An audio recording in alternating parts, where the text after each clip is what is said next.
Welcome, fellow horror hounds, and welcome to the latest episode of Talk and Stalk, your unholy home for horror. I'm your host, as always, Barry, and today's podcast is going to be devoted to a slasher movie released during the Golden Age, released in 1981, and that is My Bloody Valentine. Now, recently I've been focusing on some of the slasher films from the Golden Age, the likes of The Burning, The Prowler, Terror Train, The Funhouse. And of course, you know, this podcast has been a long time coming. How could My Bloody Valentine be possibly left out? I'm just going to go right off the bat now. My Bloody Valentine to me is actually one of the best slasher films out there. It's certainly one of the best slasher movies of the golden period. And, this is a film that certainly does have an ardent fan base. This film definitely does have a cult following. And among slasher fans, it is widely regarded as being one of the best ones out there. Now, obviously riding in the success of the likes of Halloween and Friday the 13th, Friday the 13th being the first slasher movie to actually be backed by a major studio, that being Paramount. But it was Halloween that really showed that these films can make, good money at the box office. And My Bloody Valentine, released in early 81, was also courtesy of Paramount. Now, I'm going to quickly say that what really makes this film stand out to me is I really like the setting. I believe it was actually shot, the shooting location was Sydney Mines in Nova Scotia, which is a real mining town, in fact. So there's a great kind of level of authenticity to it. And it was chosen because of its very kind of rustic, atmospheric appearance. Kind of a little bit of a trivia. It's quite interesting. But when the locals found that they were going to be filming there, they spent like $50,000, I think, to have the mine painted and cleaned. And this completely diminished the reason that the production wanted to shoot there. They wanted that location because of what it looked like initially. So I think they actually spent like $75,000 of the film's budget to basically return the mine to how it looked before they cleaned it. And of course, this proved to be a pretty challenging shoot. The film was actually shot in real mines, which I believe were around 900 feet underground. And only certain lighting devices could actually be used in the mines because of the potential danger of methane explosions. I think they had to be really careful as to how many bulbs they were using, for example. There's a great level of authenticity. I really like the mine setting. The kind of small mining town, this kind of you get this sense of kind of a close-knit kind of community almost in this small town, and it's what really makes this film stand out from so many other slasher films, in my opinion. Now, quickly getting on to the killer. Again, the killer in this movie, much like in 81's The Prowler, I think it's a killer that stands out. In this movie, we get a miner, and it's kind of almost kind of creepy kind of look to the killer. Cool, albeit creepy, just taking kind of a normal, well, not normal in the strictest sense, but a profession, and actually kind of putting a kind of dark twist on it, if you will. With the Prowler, for example, the killer being a GI, again, I think that's a killer that really kind of stands out. And these two films do actually have some similarities to them. With this movie, it's it follows the kind of tropes of so many other slasher films, and not to compare with the Prowler, but basically, what happened is there's a Valentine's dance that's been a tradition for, I believe it's 100 years or so, and 20 years prior to this movie, 7 miners were down in the mine while the dance was going on. 2 supervisors actually left the mine, so eager to get back to the dance, and 5 men were basically effectively killed. They weren't taken out safely. And 1 man actually survived. When they actually went down there to check under the rubble, 1 man survived and had resorted to cannibalism in order to survive. And basically he was institutionalized for a year. I believe he escaped, and on Valentine's Day, he actually returned to the town and committed a series of murders. So we have that kind of Halloween thing, an escaped maniac, if you will. Now, the thing is, the original idea for this film, I believe its original title was going to be called The Secret.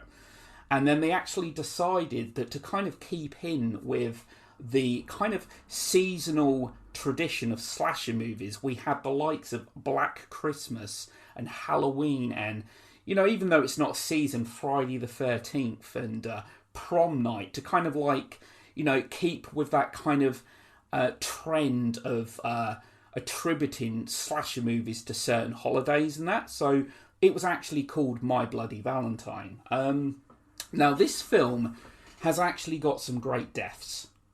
This is actually, I think, one of the more brutal slasher films of the period. This actually has, I think, some of the best practical effects away from Tom Savini within the slasher subgenre. I believe that some of the gory creations were actually realistic enough that George McCullough, the director, actually felt nauseous actually seeing some of the effects in this film. Now, this movie is also quite notable for being heavily censored. I believe there was around 9 minutes of cuts made. Now, I've actually seen the uncut edition, or as much of the material as is accessible for this film. And yeah, as I said, this film has got some really cool deaths, much like The Prowler. As I said, I think this has some of the best deaths within the slasher genre to have not been done by Tom Savini. You know, this film really takes no time in getting going. You know, we get this opening of the film, this blonde-haired woman undressing, the very kind of sexual component going on here, and she's quickly killed.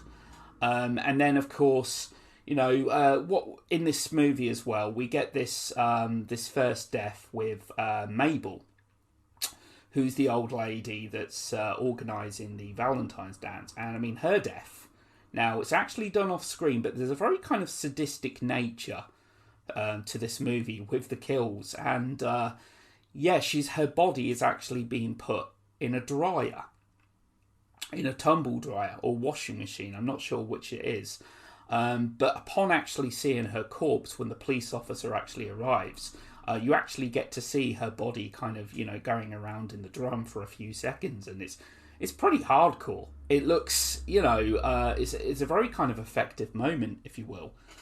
So basically, the Valentine's dance, if it happens again, if it resumes, because as I said, this is the first time in 20 years that this dance has actually been opened again, that Harry Warden, they receive a warning. I believe Mabel actually gets a warning, actually.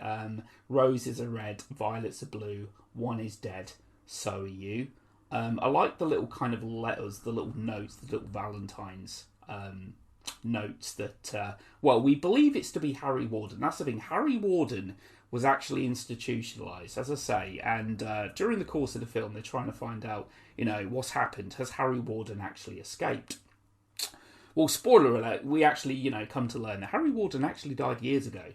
We find this out at the end of the movie. Harry Warden is not the killer. And there's actually a kind of a twist, if you want to call it that, kind of a killer reveal. There's a bit of a big subplot that's really at the core of this movie as well. The big subplot being there's kind of a love triangle. There's two characters, Axel and TJ. And TJ was actually with this girl, and he moved away, did a runner, and she's now ended up with his, not sure if I'd use the term friend or work colleague, but she's actually dating him now. And then TJ arrives back on the scene, and it's this kind of... Now, I know some people have kind of criticised this film for that, but I like it. I like the fact that there's a bit of a love triangle. It gives a sense of realism to me, a level of kind of authenticity, which you don't really see too often, you know, in films of this genre, of this subgenre at least.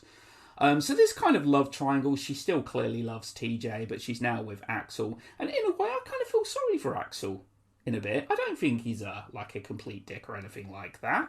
TJ did a runner. I mean, I don't think any of these guys are particularly bad. It's obviously they just clash. They both want the same woman. And yeah, so quickly getting back to some of the kills in this film. As I said, now I watched the uncut edition. That is the version to watch. Certainly, without a doubt. As I said, there was a lot of cuts made. The violence was very much kind of trimmed down. And there's another death to me that really kind of stands out in this film as well. It's where the killer actually picks up the woman and she basically gets impaled onto kind of this... I'm not sure what it is, like pipes, this water thing, and then the killer turns it on and his water's coming out of her mouth. It's kind of like an awesome effect. It's a really kind of like badass kill. And then, of course, not long before that, there's a guy's head that's put into the, I think it's like the deep fat fryer.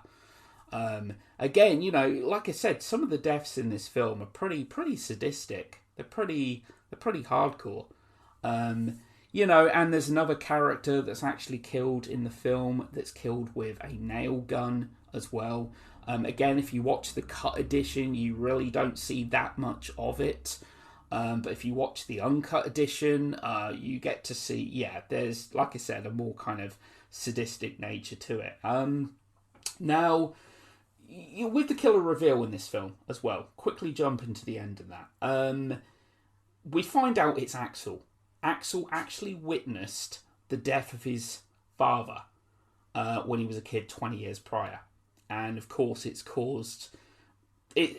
obviously caused a mental breakage. And towards the end of the movie, actually the end of the film, I really love the ending to the film. Now, this is the thing, right? This movie didn't get a sequel, and I know a sequel was talked about, and it was something that was actually suggested, but I don't believe the original film really made enough money at the box office to really kind of warrant one, which is kind of a shame, because this is one of them rare slasher movies where the killer is actually still alive.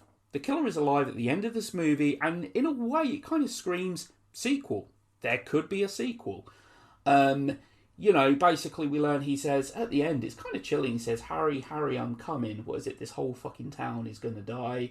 We're coming back, you bastards. And I love that final kind of like line where he says, Sarah, be my bloody Valentine. And then you kind of hear this, the movie ends with this kind of like evil laugh to it that he actually gives. All of the characters in this film feel realistic to me. This isn't a film that's overtly sexual either. This isn't a film that has loads of people. There's obviously the film starts with a woman taking her top off and that, and we see her in a bra and she's got this big heart tattoo and that. It's very almost symbolic. But there really isn't much in the way of sex in this film at all. I mean, there's a couple of characters that go off to make out and stuff, and their kill was actually off screen as well. I believe it was originally to be shown. I don't believe there's any footage out there that actually has it shown, but we see the aftermath of it. They're killed with, I'm not sure if it's like a giant drill thing or whatever. But yeah, I think, when they get to the mine, they decide, obviously, the Valentine's Day dance has been cancelled, so they decide, you know what, we're going to throw our own little party. We're going to do it in the mine. And as I said, I think the mine makes for a really good setting, actually. And I think the area was kind of filled with closed pit mines and bootleg mines. And I believe the mine was actually shutting down. I think it's actually been dismantled now. And I think it's actually been turned into kind of a park and a museum and that as well.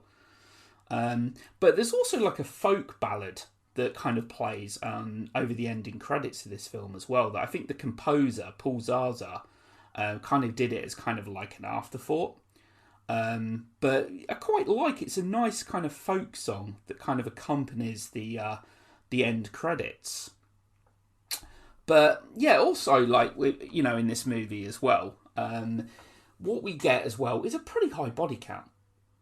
This is a movie that there's actually one character as well that I love in this film. He doesn't have much in the way of screen time, okay, but this is going to get me onto his death. Now, he's the guy that warns him. He's kind of like the Ralph from Friday the 13th. He's warning them that you can't do this party, you're all going to die, you're doomed, blah, blah, and all that. I love that whole scene of him in the bar where they're playing that game with the knife. I'm not sure what it's actually called. And he's warning them, and that's where we get the backstory. We find out about Harry Warden and the bad history of this town. And he's actually trying to scare the kids. And he's setting up this, the miner, what's presumed to be like, Harry Warden behind this door. So as soon as they open the door, it's going to scare them. What we actually get, I love it because he's taken some great delight in doing this, in scaring these kids. But when he actually opens it, there's a bit of a pause. He opens it a few times, and then he goes back to try it one last time, and he ends up getting killed himself. The killer is in there, and what an awesome death it is. As I said, you've got to watch the uncut version, because what we see is the pickaxe go right through his throat and out his eye socket. And it just looks awesome. It's just an awesome effect. Not to sound sadistic, but it's a really cool death. So through the throat and out the eye socket, and he then gets dragged off. It's one of the best. I mean, this film actually has quite a few great deaths, but that's certainly without a doubt one of the best, if not the best, in my opinion. So yeah, and also I think, like I said, I think there was 9 minutes worth of cuts in this film, and it was heavily trimmed down, and it was always kind of like, from what I understand, it was always one of them slasher movies that was kind of like, people knew about it, but there was probably not a huge amount of people that had seen it about the time, but it managed to garner a lot more popularity through word of mouth, and it was one of them films, because its critic reviews weren't exactly great. They were very kind of mixed. And it was a film that made nowhere near the amount as what Friday the 13th or Halloween did, but it has certainly gone on to garner a large cult following. Now, obviously, there was actually a remake released in 2009, which I'm not actually ashamed to admit. I like it. I enjoy it. I think as slasher movie remakes go, it is actually one of the better ones out there, along with Sorority Row, which was actually released the very same year, 2009. And like I said, with this film as well, just great realism to the characters, in my opinion. There's no one in this character that's actually unlikable either. There's no one in this film that I actually find even remotely annoying at all. There's another moment in the film where they're escaped from Harry Warden. I actually love the moment where Harry Warden is actually... Well, it's not Harry Warden, sorry. It's Axel. When he's actually smashing the lights out near the end of the film. I think that's really cool. And when he jumps atop on the kind of... was it like the little minecart thing that's going through the caves. And we kind of get that, that sequence towards the end, just before the killer reveal. But there's a moment as well where the girl is actually climbing up the ladder, and there's kind of a moment where the dead body, I can't actually remember as to who it was now, but their body comes flinging down, the hung, and then the head falls off again, which is a moment that was cut from the the cut edition. But I think just I think this is a slasher movie that has really good pacing. A really good setting. I think the actor that actually plays Axel has actually got the mining helmet still. He's actually kept it since filming and has actually hung on to it. It's the thing is with as well with My Bloody Valentine. I do think it's one of the best. I think it's one of the best slasher films out there.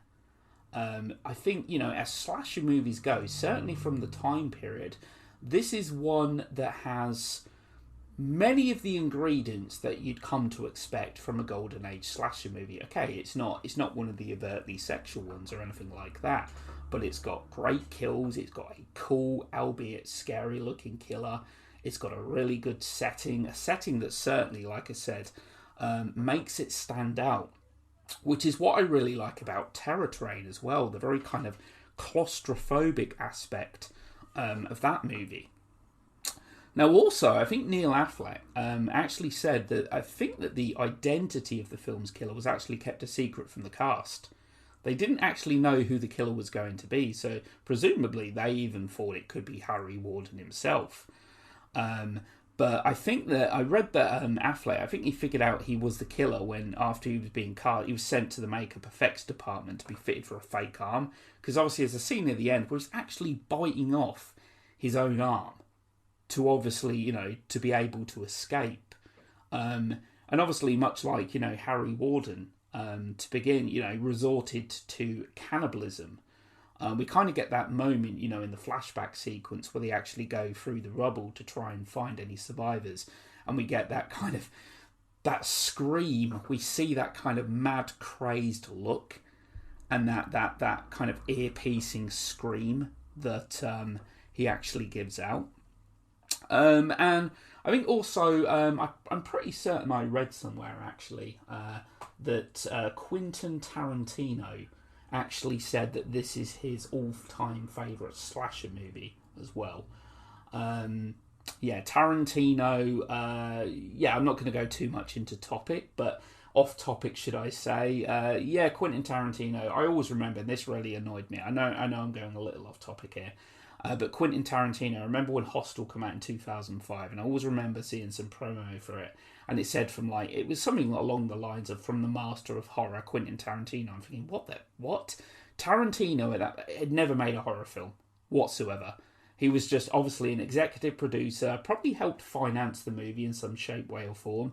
So anyway, My Bloody Valentine, great slasher film, I think. And like I said, I mean, I think some of the effects in this film are like, I'm not saying that Tom Savini is a god. I mean, I don't know, among the SFX practical industry of horror, he's certainly up there, without a doubt. And this is one of them films that you could probably be mistaken. This could probably pass itself off as a Tom Savini film, for its effects. As I said with The Prowler, I think The Prowler actually boasts some of Savini's best effects.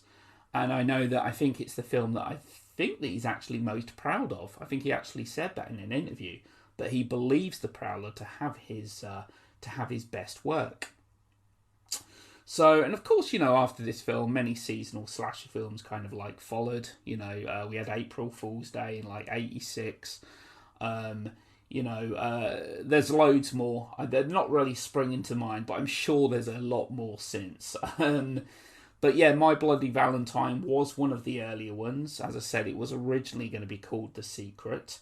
So I think that's pretty much all I really want to talk about regarding this film. And of course, it's also, there's actually a band out there called My Bloody Valentine who have obviously named themselves after this movie as well. So it's very much a cult horror film, and I'm quite looking forward to getting my hands on the Nika, the Harry Warden, the minor figure as well. Which I believe has come out quite recently. And I never expected Nika to actually do a My Bloody Valentine Nika figure, but there you go. It just goes to show you just how popular this slasher film actually is. And just quickly getting back to one other scene in the film, I'm not quite sure how, with the killer reveal of Axel, I'm not quite sure, how he got the miner's outfit. Now, obviously, he takes a great fall into the water. I'm not quite sure, where he had the outfit, if he had the outfit on standby. I think there was a scene earlier on in the film as well, where he's at the party, but then there's a murder. So I'm not sure how he was able to slink away in costume and then get back. And it's not a criticism at all or anything, just merely an observation. But I do like, for example, as well, the first Valentine's thing that we get in the movie, the first Valentine's gift, when they're in the car. And, they get the message of from the heart comes a warning, I think it is, filled with bloody good cheer. Remember what happened as the 14th draws near. I really like them kind of them Valentine's calling cards that the killer actually gives. So I think that's pretty much all I really want to talk about regarding My Bloody Valentine for today. And thanks a lot to everyone that listened. And I'll be back again soon to haunt you and torment you. Take care.